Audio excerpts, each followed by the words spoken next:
Hello friends, hello guys, मैं दिलजान भाटिया, मैं हनी भाटिया। स्वागत है आज की वीडियो में। आज हम देखने वाले हैं मायरी का 50वां एपिसोड। शायद कुछ चेंज आए भाई इसमें। भाई सारे बढ़िया बंदे तो चले गए हैं, देखते हैं क्या ही बोलूं।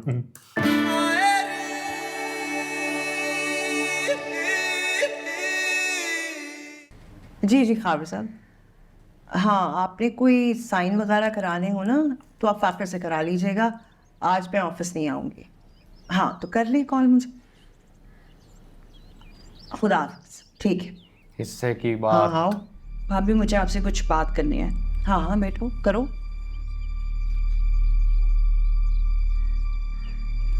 भाभी आप अच्छे से जानती हैं कि एमन को हमने बहुत प्यार से पाला है। उसके बाप ने उसे पलकों में बिठा के रखा है हमेशा। कभी भी उसे भूखा नहीं सोने दिया। कल मेरी बच्ची भूखी सोई है। मैं उस वक्त नहीं आई क्योंकि मैं गम में थी, लेकिन मैं अपनी बच्ची के साथ ये जाती नहीं होने दे सकती। भाभी कैसी बातें कर रही हो?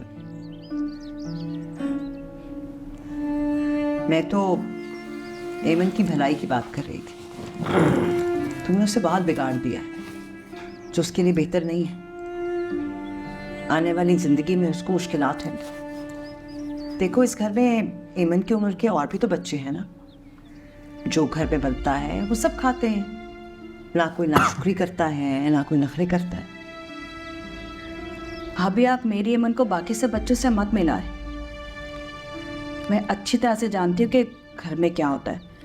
बच्चों से तो कोई कुछ पूछता तक नहीं है, लेकिन एमन की हर ख्वाहिश पूरी की है उसके बाप ने हमेशा।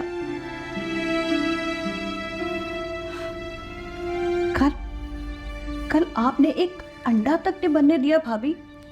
क्या क्या औकात होती है एक अंडे की? मेरे दिल पे कितनी छुरियां चली हैं कल। मैं अगर तुम्हें कोई बात बुरी लगी थी तो तुम्हें कल ही मुझसे कहना चाहिए था। मैं उस वक्त गम में थी भाभी, इसीलिए कुछ भी नहीं कहा। लेकिन अब ये सब कुछ मैं दोबारा नहीं होने दूंगी अपनी बेटी के साथ। मैं सही भाई की बहन हूं, कोई मासी नहीं हूं जिसे 2 वक्त की रोटी देके आप एहसान जताएंगी। क्या बोले जाएंगे भाभी मैं चाहती हूँ कि मैं अपने फ्लैट पे वापस जाके रहूं। पहले किराया सजाद देते थे, लेकिन अब ज़हीर भाई की आमदनी से दिया जाए। और मैं ये भी चाहती हूँ कि ज़हीर भाई की आमदनी से कुछ रकम मेरे लिए निकाली जाए, जिससे हम अपने बाकी के अखराजात पूरे कर लेंगे। ये सब कुछ तुम खुद सोच कर आई हो या अभी बोल रहा किसी ने तुम्हें समझा वो कर समझ भेजा? गई समझना। भाभी ये सब कुछ मैंने खुद सोचा है। कल जो कुछ हुआ मेरी बेटी के साथ, उसके बाद मुझे सोचना पड़ा ये सब कुछ। भाभी मैं भी माशरे में इज्जत के साथ रहना चाहती हूँ, ना कि एक जॉइंट फैमिली में जिसे 2 वक्त की रोटी और कपड़ा लत्ता दे दिया जाए सिर्फ एक बेवा समझ के। देखो फहमी, तुम ज़हीर की बहन हो। भाइयों पे तो बहनों का हमेशा हक रहता है। इस घर पे भी तुम्हारा हक है। और बेटियां बहनें तो कभी भी अपने भाई के घर, अपने माँ बाप के घर आ सकती हैं।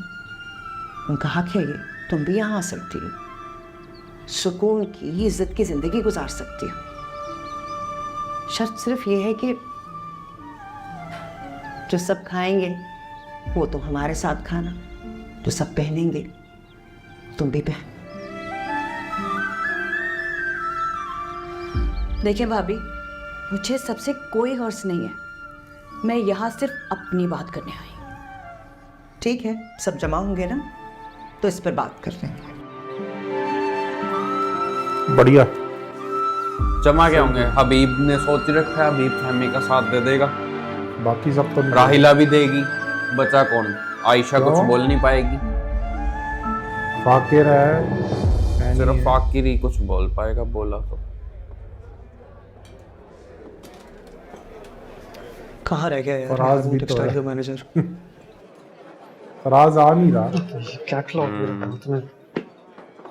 तो मरे पे भी नहीं दिखाया उसको।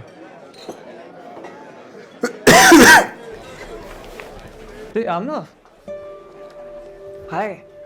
हाय क्या फाकिर, डील करेगा तुम ये? यहाँ हाशिम मुर्तजा की स्पीच सुनने तो नहीं आए?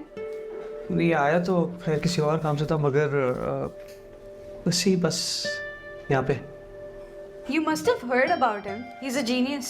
राजा, हाँ एक सेकंड।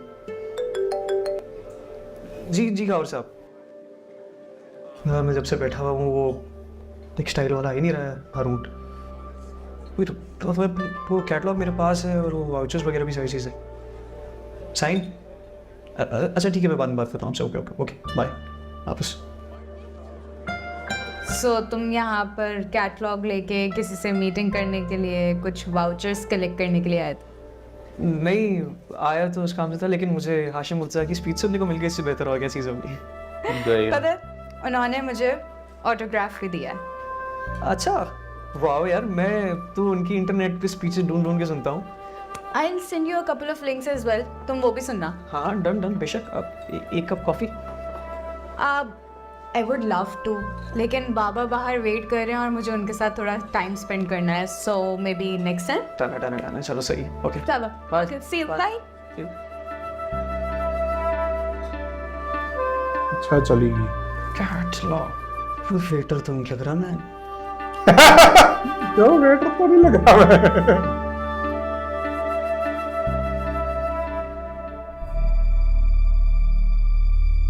इसके साथ बहुत बुरा हुआ है। अच्छा हो क्या रहा है यार मायरी? सबसे शुरू किए बुरा ही बुरा। साड़ी मायरी निकल गई है। तुम बहुत खुशी खुशी वापस आ रहे हो ऑफिस से? हाँ कुछ तुमने क्यों रोना मुझे आया? शादी करके ना मेरी जिंदगी आजाद हो गई है। एक ही खुशी थी मेरी, वो भी मुझसे छिन गई।